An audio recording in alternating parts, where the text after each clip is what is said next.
Shalom, all praises to Yahweh, Bashem Yamshah, Bashem Harakakadash. I want to see apostles and elders of great most on the real well, and Shalom to the brothers doing work, sharing truth. Um, just wanted to look at the, the big wave that's kind of coming with Trump of, as I call it, anti-American sentiment.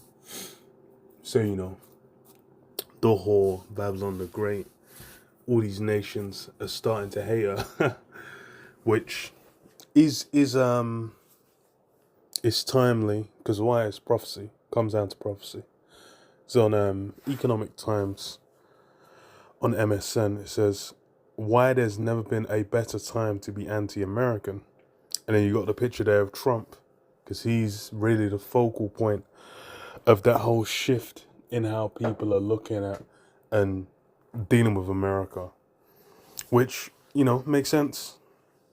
It says the Trump administration is boosting a powerful force in global affairs, anti-Americanism.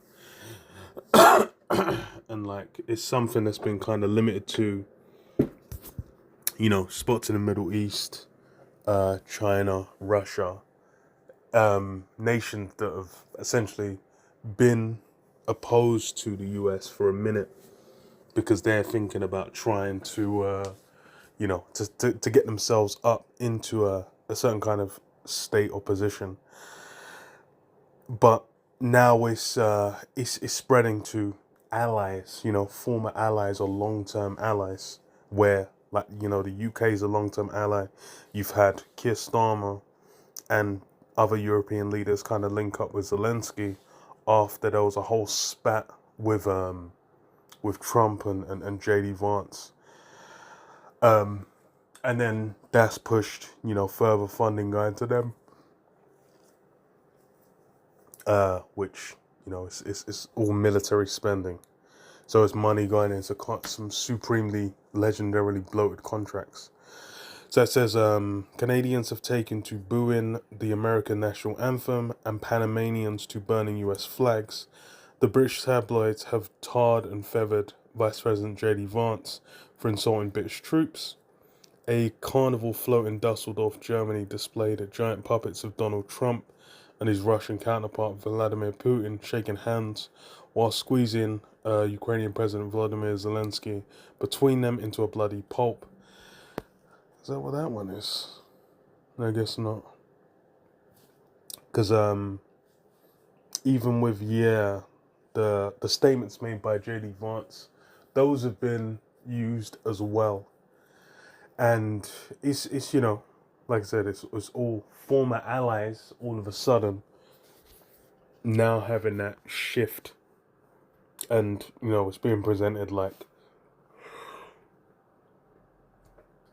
Russia and America in lockstep, but the truth of it is, Russia's gonna be the head of coming against America and shooting missiles on them, because that's really where it's going. That's where it's gonna end up. It says a sign on the float read Hitler Stalin Pact 2.0. Back at home, the Washington Post has published a guide on how to navigate hostility abroad, dressed neutrally, not patriotically. And to be fair, America, it's not like Americans have been liked for even like the last 5-10 years anyway. But it's intent. Well, now it's showing up on the political stage, because before, people would feel a certain way about what's his name. Feel a certain way about Trump. And it was especially in the media more so than anywhere else. But now it's being built between political schisms between countries. So there's never been a better time to be anti-American. Trump embodies everything critics of the US have always warned about, multiplied several times over. Yankee arrogance. He and Vance in the Oval Office shamelessly bullied the leader of a nation victimized by the Russian president's aggression. Yankee imperialism. Trump bragged to a cheering Congress that it will take over Greenland one way or another. Yankee incompetence. His tariffs are destabilizing global stock markets and downgrading his own economy. And you got the prophecy as far as what America being on the way out, circling the drain, and it presenting a state, situation where that MOTB, that mark being pushed out, becomes a soothing balm and salvation, something that people are going to be clamoring for, because that "Make America Great Again," that glorious state. That's kind of what they're clinging. That's what they're hoping for. Even those that voted for him or those that didn't, everyone's kind of wanting America to get that kind of glorious state back. But then what? These steps and Democrat, so it says a YouGov poll published March 4th shows positive feelings towards the US have fallen by between 6 and 28 points since Trump was elected. The smallest decline from 48 to 42 is in Italy. The biggest from 48 to 20 is in Denmark, where surprisingly, people are annoyed by his intention to annex part of their territory. There's currently nowhere in Europe where more than half the population have positive feelings about the US. So yeah, it's he's come in, and in no time, it's kind of pushed, the state of, especially just really looking at, because as far as what the tabloids are putting out, or what the average peons are saying, who gives a fuck? But the way it's approaching, the significance is really in how it's being received politically, how different world leaders are reacting, and what geopolitical plays are taking place. And that's really where you're seeing it. You're seeing European allies basically being like, okay, we're not going to deal with America on a certain level, or we're going to retract, certain dealings we have with them. And then Canada, China, Mexico getting the tariffs. There's retaliatory tariffs, being let loose. And then with those things, it's all decaying the relationship. And the relationship was decayed previously when Trump was in office before, but now it's on a different kind of scale. And as well, you have the new leadership coming in not Italy. What is it called? I was thinking about Canada. In Canada.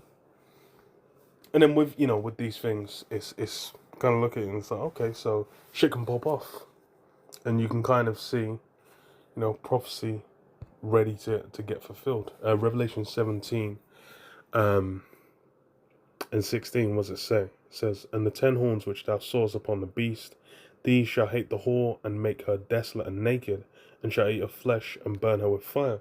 Yeah, so EU and NATO, these former allies, these nations are working in concert with the beast. Now what? They're flipping on it. They're gonna burn our flesh, man. They're gonna shoot them missiles on America. They're gonna completely flip. That relationship's gonna turn all them allies. And then what else to say? For the Most High have put in their hearts to fulfill His will and to agree to give their kingdom unto the beast, unto the words of the Most High be fulfilled.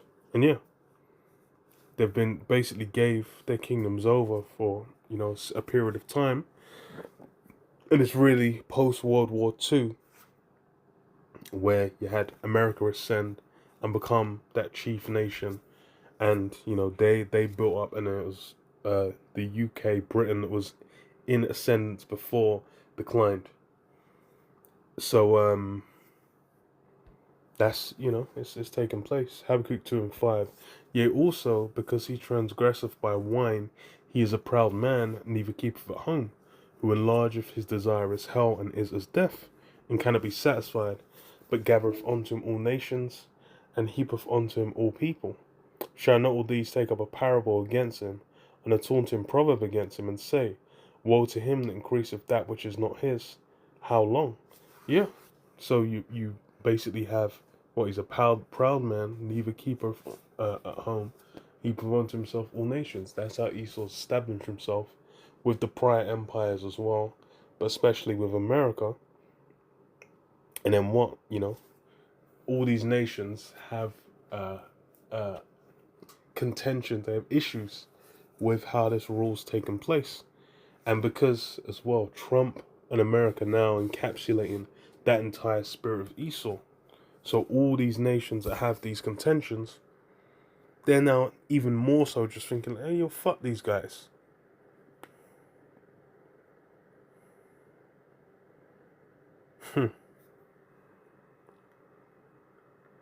What does it say? Shall not all these take up a parable against him and a sworn proverb against him and say, woe to him that increaseth that which is not his? How long? And to him that ladeth himself with thick clay. Yeah, woe to him that increaseth that which is not his. That's how Esau gained. That's the might of the empire, gathering all the resources from these conquered lands and then centralizing it. And that's how you had America ascend. That's how you had Britain ascend. You know, Belgium, Portugal, Spain, Prussia, all these different. No, it wasn't Prussia. It was oh, I can't fucking remember what the old name was. But old Germany. Yeah, and with that put that whole spirit upon all these different nations where they had a bone to pick with. They're like, yo, the way Esau came through and wrecked them.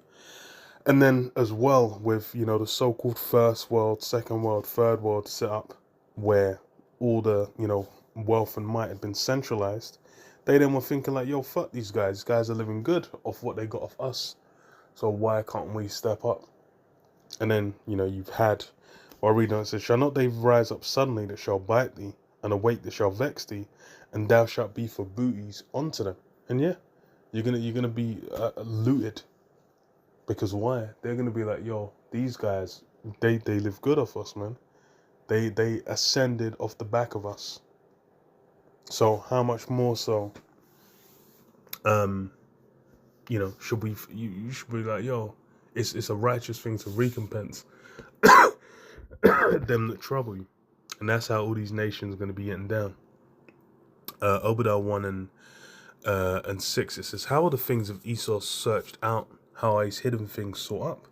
All the men of thy confederacy have brought thee even to the border. The men that were at peace with thee have deceived thee and prevailed against thee. They that eat thy bread have lain a wound under thee. There is none understanding in him. And yeah, that's how it's gonna go. All those people that are at ease, at peace, that now are maintaining the American empire, they're gonna be like, yo, no, fuck that. Because why? It goes back to Revelation. The Spirit was put on them for a season. But then it's going to be flipped. It's going to be flipped completely, man. But yeah, I'll leave it there. Shalom.